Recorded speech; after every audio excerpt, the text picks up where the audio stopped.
Hey, what's up everyone? Welcome back to the channel. Boozer here.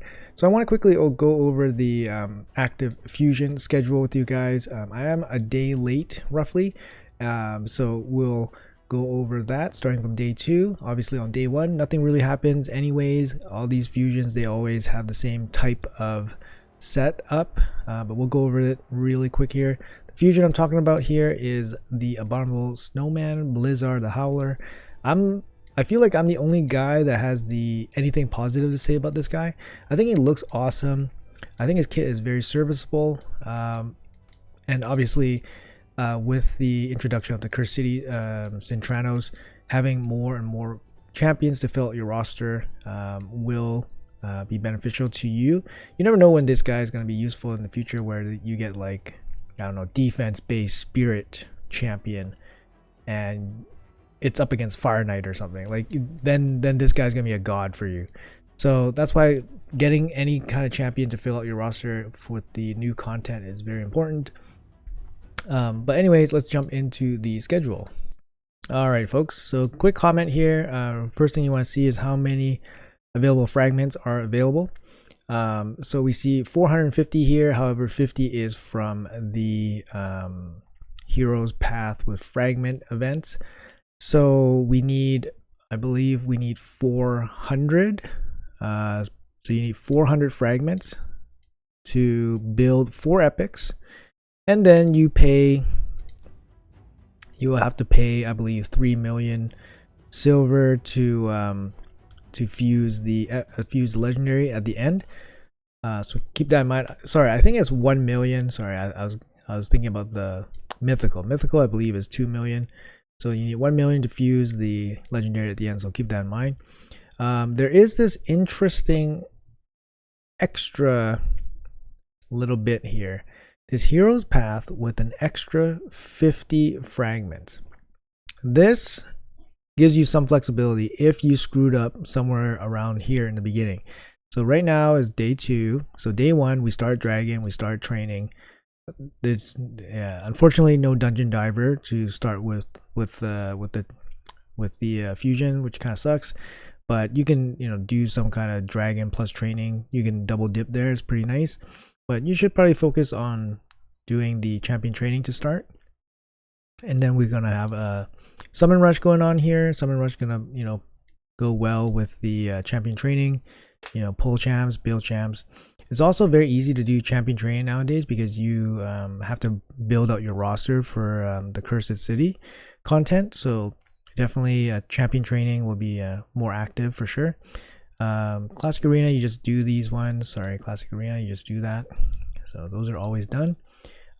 When it comes to the Ice Golem, you're probably going to be doing it mostly for dungeon diving.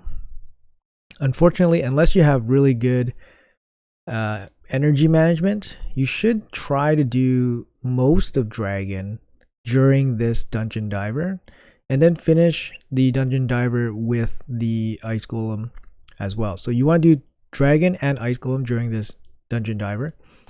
So you got artifact enhancement, artifact enhancement, artifact enhancement. So you got 3 of those, about 20 mil each, super expensive. And then you got champion chase. And then CBC would be here.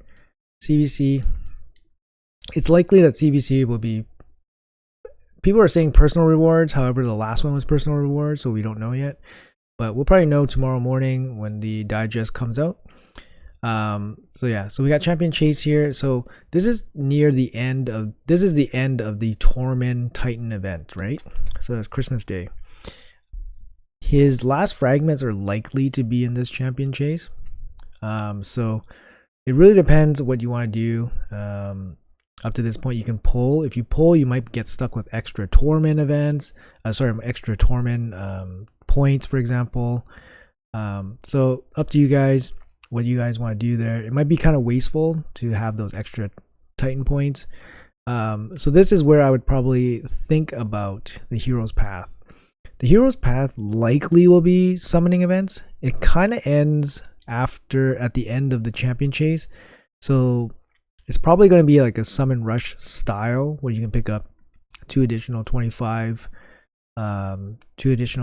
fragments during the Hero's Path. So I believe Champion's Chase will be a 2x. It'll be probably 2x Sacreds. So not the best value for Sacred Shards for Champion Chase. But of course you can fuse. Well, you can't really fuse any champions. This is not like a traditional fusion, so you can't do anything for a Champion Chase. So I think maybe Champion Chase might be a skip. Could be a skip. Save your shards, skip. Don't, oversaturate yourself with Titan points that have no value if you are close to finishing.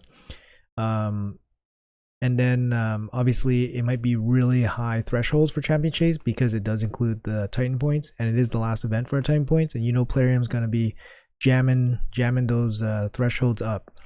So Champion Chase might be a skip. Might look into the Hero's Path, and it might most likely would be a summoning event for the Hero's Path.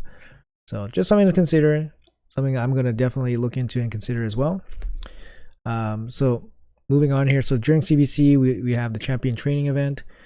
Not the best. You probably want to do the first day of Champion Training by itself, and then you have the Fire Knight, which you want to start during the Dungeon Divers. However, remember that the Dungeon Divers are much more expensive than the lone tournament, so you'll probably be doubling up on the Fire Knight for a couple days just to finish up this Dungeon Diver. Unfortunately, you could add some Spider in there, but Spider's going to go into this dungeon event as well. So overall, I think it's going to be a pretty big energy spend. You'll have high points for Fire Knight, you'll have high points for Spider, so your tournament brackets will be very competitive.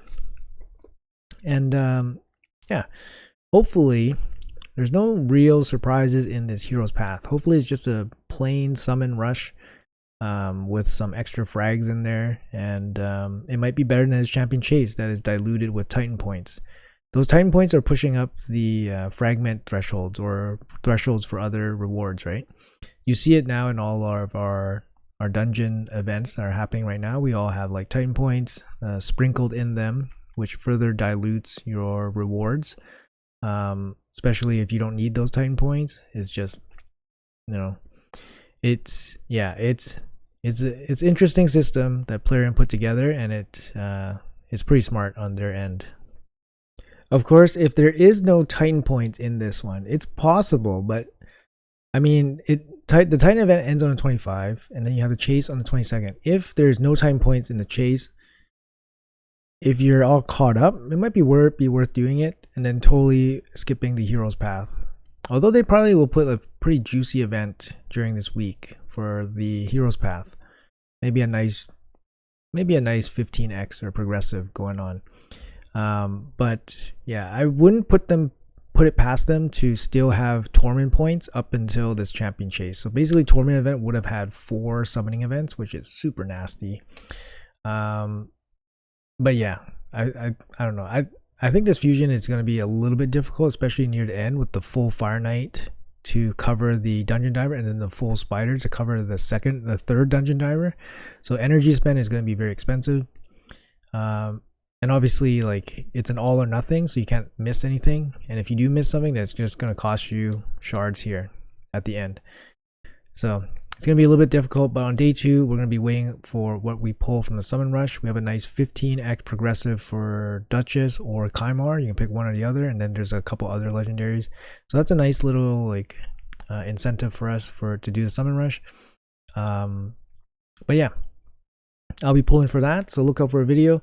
Thank you guys for watching. Appreciate your time as always, and I'll see you guys in the next one.